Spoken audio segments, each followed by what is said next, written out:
बच्चों, आज हम बात करेंगे डायमेंशन एनालिसिस की। डायमेंशन एनालिसिस जिसको हिंदी में कहते हैं बीमीय विश्लेषण। बीमीय विश्लेषण एक बहुत महत्वपूर्ण चैप्टर है और इसका उपयोग इंटरमीडिएट के फिजिक्स के प्रत्येक चैप्टर में देखने को मिलता है। तो आज चलिए हम बहुत अहम चैप्टर के बारे में बात कर रहे हैं, डायमेंशन एनालिसिस, बीमीय विश्लेषण। पहले जानते हैं कि बीमा क्या है। बीमा को जानने के पहले हम यह जान लें कि जो फंडामेंटल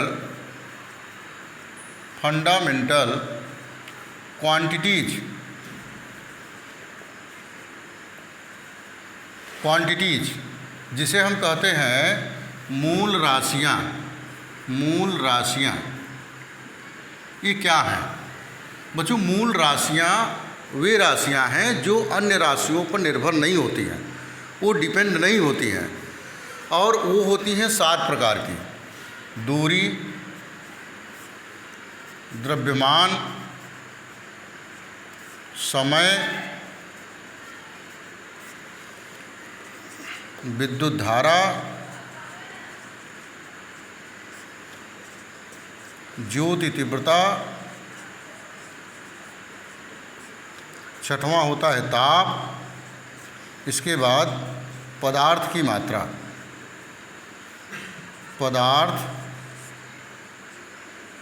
मात्रा, इन्हें मूल राशियां कहते हैं। इन मूल राशियों को हम एक इंडिकेशन से, एक प्रतीक से डिनोट करते हैं जिसे हम बीमा कहते हैं। विद्युत धारा के लिए ए लिखते हैं, ज्योति तीव्रता के लिए आई लिखते हैं, ताप के लिए हम थीटा लिखते हैं, और पदार्थ की मात्रा के लिए हम क्यू लिखते हैं। तो आइए हम जानते हैं कि बीमा क्या है। बीमा एक प्रकार की घात है, एक प्रकार की पावर है, और किसके ऊपर लगा कर लिखा जाता है? मूल राशियों के प्रतीकों के ऊपर लगाकर लिखा जाता है, उसी को हम बीमा कहते हैं। बीमा को सरल भाषा में अगर आप समझें तो बीमा एक पावर है, घात है, जो कि मूल राशियों के प्रतीकों पर पावर के रूप में लिखी जाती है। जैसे अब यहाँ मैं पूछूं दूरी की बीमा क्या है, तो आप कहोगे दूरी की बीमा में यल की जो बीमा है 1 है, यम की भी बीमा 1 है, टी की भी बीमा 1 है। आइए बच्चों, हम बीमा को आगे बढ़ाते हैं और जानते हैं कि बीमा किस प्रकार से फाइंड करते हैं, बीमा कैसे निकालते हैं। बीमा को निकालने के लिए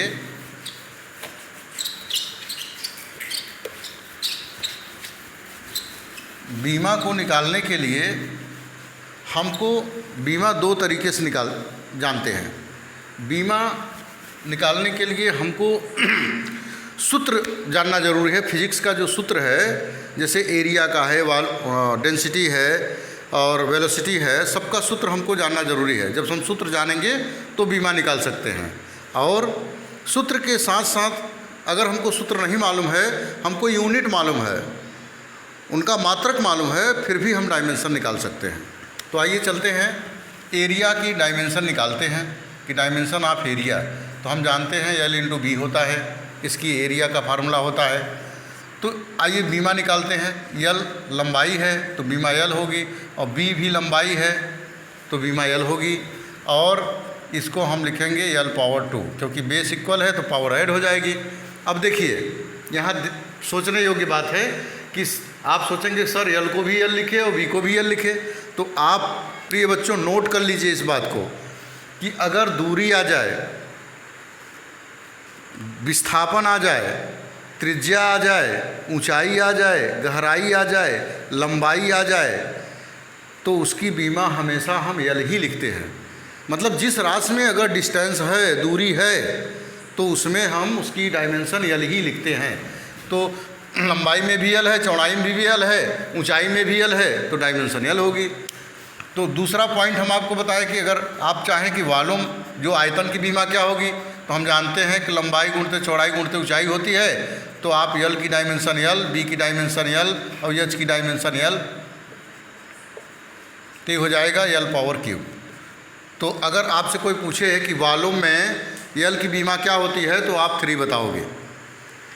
बच्चों इसी प्रकार से हम आगे बढ़ते हैं, डायमेंशन 3 निकालते हैं और आपको बताते हैं कि वेलोसिटी की डायमेंशन निकालते हैं। वेलोसिटी इक्वल टू वेग इक्वल टू हम जानते हैं कि डिस्टेंस अपॉन टाइम होता है। डिस्टेंस अपॉन टाइम, डिस्टेंस अभी मैंने बताया कि दूरी आ जाए, त्रिज्या आ जाए, लंबाई आ जाए, ऊंचाई आ जाए, गहराई आ जाए, तो उसके लिए जो डायमेंशन होता है वो यल होता है। तो यहाँ डायमेंशन यल होगा डिस्प्लेसमेंट का, और डायमेंशन इसका टी होगा। और किसी भी बीमा राशि को हम नीचे नहीं छोड़ते, उसको ऊपर ले जाते हैं, तो ये हो जाएगा यल टी पावर -1। ये वेलोसिटी की डायमेंशन हो गई। अब आपको डायमेंशन आगे ले चलते हैं। अब हम डायमेंशन निकालते हैं एक्सीलरेशन का।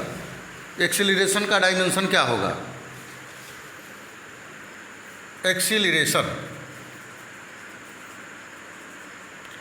एक्सीलरेशन का हिंदी होता है बच्चों त्वरण। एक्सीलरेशन जो वर्ड है, इसी से गाड़ी का एक्सीलेटर बना है, जो कि वेग को बदलता है। The rate of change of velocity is called acceleration.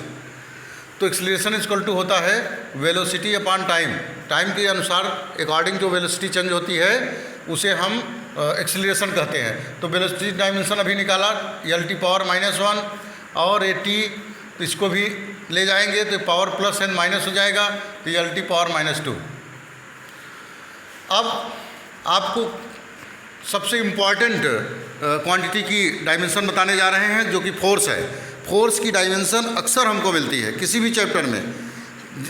अगर हम रीड करते हैं उस चैप्टर में कहता है कि डायमेंशन निकालिए, जैसे हमसे कह दिया सरफेस टेंशन की डायमेंशन निकालिए, तो सरफेस टेंशन में एफ है, वर्क की डायमेंशन निकालिए, या कोई भी डायमेंशन आता है तो एफ अक्सर हमको करके मिलता है।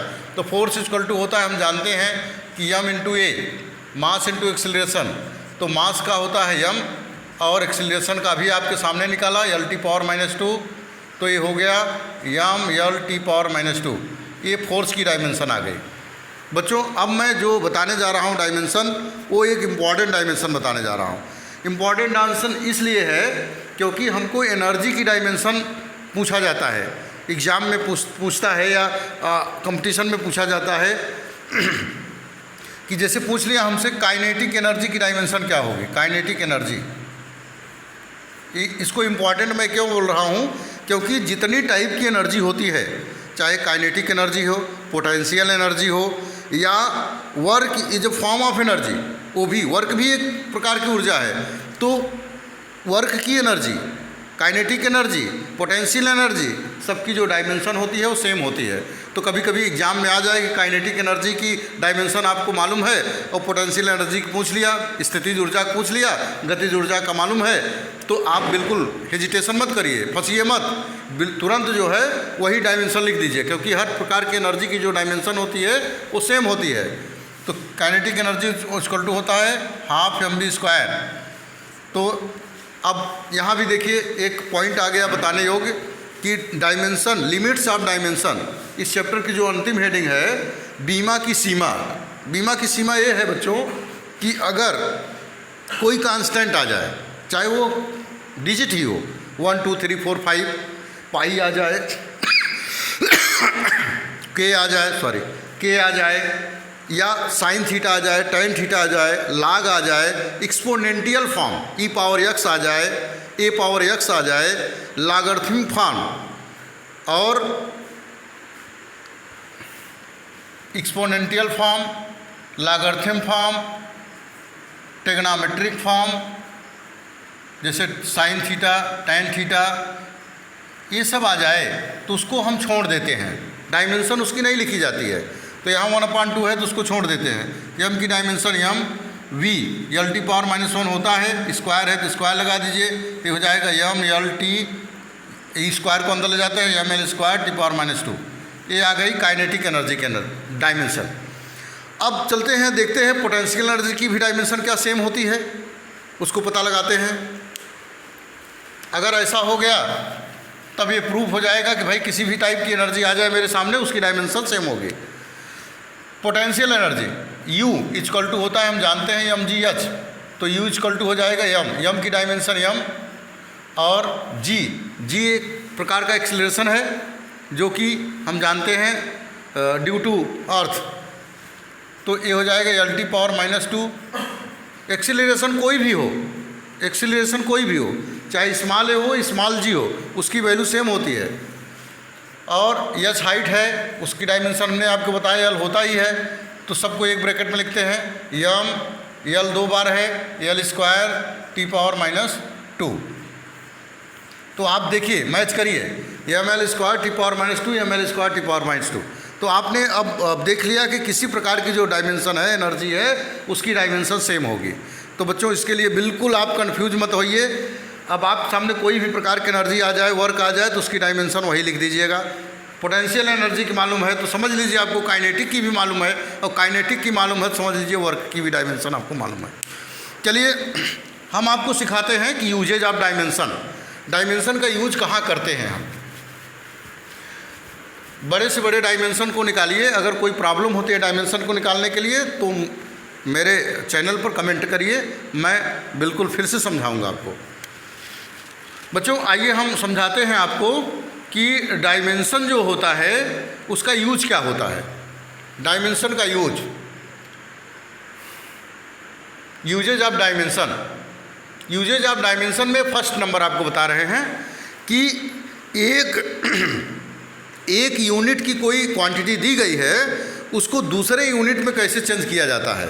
एक राशि की बीमा को दूसरे राशि में कैसे चेंज किया जाता है, पहले हम आपको उसको बता रहे हैं। जैसे देखिए, जैसे दिया है कि 36 किलोमीटर पर आवर को मीटर पर सेकेंड में चेंज कीजिए। हमारा क्वेश्चन है कि 36 किलोमीटर पर आवर को मीटर पर सेकेंड में चेंज करिए। तो इसके लिए हम क्या करते हैं कि पहले यह जानते हैं कि यूनिट क्या होता है। यूनिट मात्रक क्या है, जिसमें किसी भौतिक राशि को मापते हैं वही उसका मात्रक होता है। जैसे मैंने कहा मेरे पेन की लंबाई 5 सेंटीमीटर है, तो इसका मात्रक सेंटीमीटर हो गया। मैंने कहा मेरे यहाँ 10 क्विंटल गेहूँ हुआ, तो गेहूँ का जो मापने का यूनिट है वो क्विंटल हो गया। तो इसे यू से व्यक्त करते हैं। और आंकिक मान दूसरा होता है न्यूमेरिकल वैल्यू। आंकिक मान जो होता है वो मात्रक के व्युत्क्रमानुपाती होता है, रेसिप्रोकल ऑफ द यूनिट होता है। कैसे, जैसे मैंने कहा कि मेरे घर से स्टेशन की दूरी 4 किलोमीटर है, मेरे घर से स्टेशन की दूरी 4 किलोमीटर है। आपने कहा नहीं सर, हमारे घर से स्टेशन की दूरी 4000 मीटर है। मैं किलोमीटर कहा, आपने कहा मीटर, बात तो सेम है, लेकिन यहाँ जो डिजिट है, न्यूमेरिकल वैल्यू है, वो बढ़ जा रही है, और यूनिट है कम हो जा रही है। तो यूनिट जब बढ़ेगा तो न्यूमेरिकल वैल्यू कम होगा, और जब न्यूमेरिकल वैल्यू कम होगा तो यूनिट बढ़ जाएगा। तो इन दोनों का जो रिलेशन होता है U प्रोपोर्शनल 1/U, अपोजिट होता है, रेसिप्रोकल होता है। इसको इधर लाइए तो NU इक्वल टू हो गया K, कांस्टेंट मान लीजिए प्रोपोर्शनल हटाने पर। और दो क्वांटिटीज़ के लिए N1 U1 इक्वल टू होता है N2 U2। तो ये फार्मूला क्या है, किसका फार्मूला है? ये फार्मूला है आंकिक मान और मात्रक में संबंध। अब चलिए देखते हैं, गिवन दिया गया है, क्या दिया गया है, U1 इक्वल टू दिया गया है, पहला मात्रक दिया है किलोमीटर पर घंटा, और दूसरा मात्रक दिया है U2 equal to metre per second, और N1 की वैल्यू दिया है 36 और N2 की वैल्यू हमसे पूछ रहा है। तो N1 U1 इक्वल टू हो जाएगा N2 U2। N1 की वैल्यू है 36, U1 की वैल्यू है किलोमीटर पर आवर, N2 की वैल्यू पूछा जा रहा है तो उसको सेम टू सेम ऐसे लिख दीजिए, और U2 की जो वैल्यू है वो मीटर पर सेकंड लिख दीजिए। अब ज़रा इसको सॉल्व करते हैं। 36 इंटू किलोमीटर को मीटर में चेंज करिए, क्योंकि यहाँ मीटर है, 1000 मीटर, और एक घंटे को हम 60 minute into 60 second equal to N2 into metre per second. यहाँ देखिए कैंसिल करते हैं इसको, 0 0 से कैंसिल हो गया, और यहाँ आया 36 मीटर बाई 6 6 जा 36 second equal to N2 into metre per second, और 36 कैंसिल हो गया, N2 यहाँ पर 10 भी बचा है, ध्यान रखिएगा। तो ये हो जाएगा N2 इक्वल टू 10, या इसको कह सकते हैं आप कि N2 का जो मान आया वो 10 मीटर पर सेकेंड तो हमने डायमेंशन के माध्यम से देखा कि एक राज की मीमा को दूसरी राज की, मतलब एक राज की यूनिट को दूसरे राज की यूनिट में हम चेंज कर सकते हैं। और वही मतलब सेम टू सेम कि जैसे 36 किलोमीटर प्रति घंटा है तो उसको हम कह सकते हैं कि 10 मीटर प्रति सेकेंड। इसके लिए और भी हैं सवाल, जैसे पारे का घनत्व, जैसे पारे का घनत्व 13.6 घनत्व की डायमेंशन हम जान लेते हैं, किलोग्राम पर सेंटीमीटर क्यूब है, पर मीटर क्यूब है, जो भी यूनिट दिया हो। अब इसको ग्राम पर सेंटीमीटर क्यूब में चेंज करना है, तो उसके लिए हम जो है इसी फार्मूले का यूज करेंगे, N1 U1 = N2 U2। और एक बात ध्यान दीजिए कि आप कहेंगे सर N1 की वैल्यू तो 13.6 दिया है और U1 की वैल्यू क्या दिया है। U1 की जो वैल्यू आएगी वो हम इस मात्रक को नहीं लिखेंगे, इस मात्रक को डायमेंशन के फॉर्म भी लिख सकते हैं। जैसे इसका डायमेंशन क्या होता है डेंसिटी का, m(l)⁻³ तो इसको U1 को हम m1 L1 मान लेंगे, और जो U2 आएगा हम जिसमें चेंज कर रहे हैं उसके डायमेंशन को m2 L2⁻³ मान लेंगे। और N2 हमसे पूछा ही जा रहा है। अब हम इस वैल्यू को N1 U1 = N2 U2 में पुटअप करके हम N2 की वैल्यू फाइंड कर लेंगे, जैसा कि अभी मैंने फाइंड किया। तो इस टाइप के क्वेश्चन को भी आप लगाइएगा। डायरेक्ट जो मैंने किलोमीटर प्रति घंटा रखा, आप डायरेक्ट जो यूनिट न रख के उसको पहले यूनिट को m1 m2 m1 L1 मान लीजिए, या जो भी डायमेंशन हो 1 के रूप में फॉर्म में मान लीजिए, और दूसरे को m2 L2 के फॉर्म में मान लीजिए। और इसके बाद आप N1 U1 = N2 U2 में आप पुटअप करिए। एक वैल्यू दिया रहेगा, N1 की वैल्यू दिया रहेगा, गिवन रहेगा, या N2 की वैल्यू दिया रहेगा, तब आप पुटअप करेंगे तो एक क्वांटिटी से, एक यूनिट से दूसरे यूनिट में आप किसी भी क्वांटिटी को चेंज कर सकते हैं, मात्रक को चेंज कर सकते हैं, राशि को एक मात्रक से दूसरे मात्रक में चेंज कर सकते हैं। बहुत ही आसान है, थोड़ा सा आपको ध्यान देने की आवश्यकता है। आप लगाइए। अगर आप कमेंट में लिखेंगे कि सर इस पर न्यूमेरिकल और बताइए, तो बिल्कुल मैं आपको और न्यूमेरिकल बताऊंगा। अब डायमेंशन का मैं दूसरा यूज बता रहा हूं आपको।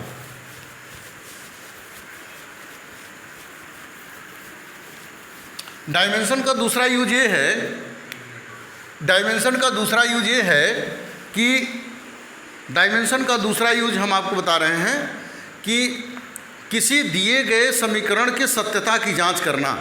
कोई समीकरण दिया है, हम कैसे जाने कि सही है गलत है। तो आइए देखते हैं।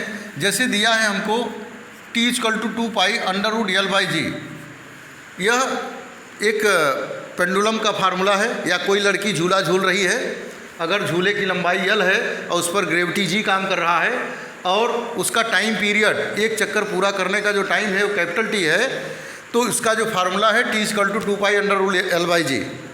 हम आपको बता दें, कंपटीशन में कई बार क्वेश्चन पूछा गया है कि एक लड़की झूला झूल रही है और उसकी गोद में अचानक 5 किलो का एक लड़का आकर बैठ जाता है, तो झूला क्या तेज हो जाएगा, कम हो जाएगा, अपरिवर्तित रहेगा, क्या स्थिति बनेगी। ऑप्शन 4 दिया रहता है। तो बच्चों ये जान लीजिए कि t = 2π√L/g में यम नहीं है, कहीं मास नहीं है, इसलिए झूले की गति पर कोई प्रभाव नहीं पड़ेगा, क्योंकि मास पर यह फार्मूला डिपेंड ही नहीं कर रहा है। तो इस बात को ध्यान रखिएगा। अगर ऐसा क्वेश्चन आए तो बता दीजिएगा, अपरिवर्तनीय रहेगा। तो आइए देखते हैं कि क्या ये फार्मूला सही है। तो दोनों पक्षों की बीमाएं लिखने पर, दोनों पक्षों की बीमाएं लिखने पर, on the writing the dimension on the both side, t की डायमेंशन टाइम है तो t होगी, 2π कांस्टेंट है, मैंने बताया था कि डायमेंशन नहीं होगी, उसको छोड़ देते हैं। L की डायमेंशन L और G की डायमेंशन L⁻², मैंने पीछे निकाला भी, अंडर रूट लगा है तो अंडर रूट लगा दीजिए, विच इज इम्प्लाइज t की डायमेंशन t, और L कैंसिल हो गया, t को ऊपर ले जाइए, t², ये अंडर रूट लगा है, अंडर रूट को हटा दीजिए, तो ये हो गया, यहाँ देखिए, यहाँ हो गया t = अंडर रूट हटाया तो ये भी बाहर आ गया, ये भी बाहर आ गया। तो अब हम देख रहे हैं कि लेफ्ट साइड में जो टी की डायमेंशन 1 है, राइट साइड में भी टी की डायमेंशन 1 है, अतः बीमी विध से हमारा दिया गया फार्मूला सत्य है। बीमी विध से हमारा दिया गया फार्मूला सत्य है। तो बच्चों जो है, अब हम आपको एक उपयोग और बताएंगे और इसके बाद आगे चलते हैं। ये देखिए, आपको मैं क्लास में घर पे करने के लिए दे रहा हूँ एज ए होमवर्क समझिए कि जैसे W=F/D, आप दोनों साइड की डायमेंशन लिखिए। अगर डायमेंशन बराबर होगा तो फार्मूला सही है, नहीं तो रॉन्ग है। आप दूसरा लिखिए P=W/T। आप इसके बाद 3 लिखिए F=mv²/r। ये सेंट्रीफ्यूगल फोर्स है, अभिकेंद्र बल जिसे कहते हैं। तो इन तीनों का डायमेंशन दोनों साइड में लिखिए। अगर दोनों साइड की डायमेंशन सेम है तो ये गिवन फार्मूला सही है, और नहीं तो ये फार्मूला रॉन्ग है बीमी विध से। चलिए एक फार्मूला और डेरिवेट करते हैं, इसके बाद फिर नेक्स्ट पार्ट में मिलेंगे। डायमेंशन का जो तीसरा उपयोग है बहुत महत्वपूर्ण उपयोग है, अक्सर एग्जाम में वो आता है। उपयोग यह है कि अगर कोई भी फार्मूला असत्य दे दिया, असत्य, जैसे अभी मैंने आपको जो बताया वही लेकर चलूँगा, 2πL/g, यहाँ पर ऐसा एग्जाम में दे दिया, अंडर रूट नहीं लगाया, और कह रहा है कि यह दिया गया समीकरण, पेंडुलम का दिया गया समीकरण T=2π अंडर रूट नहीं L/g के सत्यता की जांच कीजिए। तो भाई सत्यता की जांच करेंगे तो दोनों सही नहीं आएगा, क्योंकि अंडर रूट नहीं लगाया हूँ। अगर असत्य है, अगला प्रश्न, अगर असत्य है तो उसका सही रूप बताइए। तो देखते हैं। तो इसका सही रूप के लिए पहले लिखेंगे माना, कंसीडर T = 2π को अंडर रूट छिपा देंगे L⁴ इक्वेशन नंबर 1। ये बीमा मैंने मान लिया, बीमा मतलब पावर, घात, ये मैंने मान लिया अपने से A और B। अब इस प्रकार का इक्वेशन बना दिए। अब चाहे वो नीचे राशि रहे, ऊपर रहे, डिनोमिनेटर में रहे, न्यूमरेटर में रहे, उससे नहीं मतलब है। हमको इस प्रकार से इनटू करके A पावर और B पावर के फॉर्म में लिखना है, इस बात को ध्यान रखिएगा। अब दोनों पक्षों की बीमा लिखने पर, दोनों पक्षों की बीमाएं लिखने पर, दोनों पक्षों की बीमा लिखते हैं। T की बीमा T, प्रोपोर्शनल हटेगा तो 2π आएगा, तो उसको लिखना नहीं है बीमा। L/A, L की बीमा A, और G है L⁻⁻2 पावर B। अब इसको और आसान करते हैं, पावर को अंदर ले चलते हैं, L⁻A हो जाएगा, इसको अंदर ले चलिए, इंटू L⁻B और L⁻B और T⁻⁻2B, दोनों को एक ब्रैकेट में लिखते हैं। और यहाँ हम देखते हैं कि एक A है, B है, बेस इक्वल है तो पावर ऐड हो जाएगी, और यहाँ T पावर क्या है, -2B है। अब बच्चों करते हैं क्या कि घातों की तुलना करते हैं। घातों की तुलना करने पर, घातों की तुलना करने पर, चलिए घातों की तुलना करते हैं। जो एक राशि में हो, या A हो B हो, पहले उसकी तुलना करते हैं। यहाँ देखिए B अकेला है, तो देखिए B अकेला है, तो यहाँ हम लिखते हैं कि T की पावर है -2B, और इधर जो T की पावर है वो क्या है, 1, तो यहाँ लिखेंगे 1, तो B की वैल्यू आ जाएगी -1/2। अब आते हैं L की पावर क्या है, A+B है। अब इधर L नहीं है, तो इधर L नहीं है तो हम लिख सकते हैं कि L⁻0 तो लिख सकते हैं, क्योंकि किसी के पावर 0 की वैल्यू 1 होती है। अब L⁻0 आ गया। अब B की वैल्यू हम जानते हैं क्या है, -1/2 = 0, इधर माइनस है उधर प्लस हो जाएगा, तो A = हो जाएगा 1/2।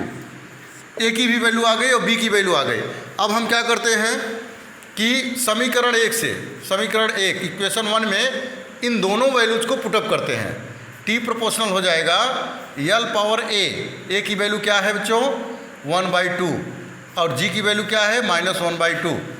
T प्रोपोर्शनल L⁻1/2, इसको माइनस है तो नीचे ले कर दीजिए, प्लस हो जाए, और दोनों पर 1/2 है, इसलिए हम एक साथ लिख सकते हैं 1/2। और हम जानते हैं कि प्रोपोर्शनल जब हटाते हैं तो 2π आता है, और 1/2 को कहते हैं √L/G। 1/2 का मतलब होता है अंडर रूट। तो देखिए वही फार्मूला प्राप्त हो गया, t = 2π√L/g। प्यारे बच्चों, आप डायमेंशन का तीनों उपयोग आप पढ़ें, और इसके बाद डायमेंशन की सीमा, डायमेंशन की जो सीमा है यह है कि डायमेंशन हम 3 से अधिक राशियों की डायमेंशन नहीं निकाल सकते हैं। इसके बाद डायमेंशन में sine theta, cos theta, constant, log, e⁻x, exponential form, इन सब की डायमेंशन नहीं होती है। दूसरी बात, ये आपको मैं होमवर्क दे रहा हूँ इसका, जैसे मैंने आपको लिखा था कि F = mv²/r, ये सेंट्रीपेटल फोर्स, अभिकेंद्र बल, वृत्तिगत करते हुए केंद्र की ओर लगा बल अभिकेंद्र बल कहलाता है, उसका फार्मूला है। और इस फार्मूले में मैंने ये हटा दिया। अब आपको ये घर पे करना है, इसका सही फॉर्म लिखना है। कैसे? यह प्रोपोर्शनल m⁻a मान लो, v⁻b मान लो और r⁻c मान लो, इक्वेशन 1 मान लो, और इसको सॉल्व करो। ठीक है, यहाँ ऊपर लिख दे रहा हूँ, हो सकता है नीचे ना दिखाई दे रहा हो। m⁻a और v⁻b r⁻c, इसको जो है इक्वेशन 1 मान के दोनों पक्षों की मीमा लिखकर घातों की तुलना करके आप फाइंड कर सकते हो। प्यारे बच्चों, हमारा ये डायमेंशन एनालिसिस का पहला पार्ट है। अगले पार्ट में हम फिर मिलेंगे आपको ढेर सारे न्यूमेरिकल्स को लेकर। अगर आप कमेंट करेंगे कि सर हमको यहाँ प्रॉब्लम है डायमेंशन एनालिसिस में, तो डायमेंशन एनालिसिस को और हम एनालिसिस करेंगे, डायमेंशन एनालिसिस का और एनालिसिस करेंगे और विश्लेषण करेंगे, और आपके सामने इजी से इजी वे प्रस्तुत करेंगे। लेकिन आप मत भूलिएगा, लाइक करिए, कमेंट करिए, शेयर करिए। जितना ज़्यादा से ज़्यादा प्रमोट हमको करेंगे, बिल्कुल आपको नई नई टेक्निक हम आपको देंगे। Thank you.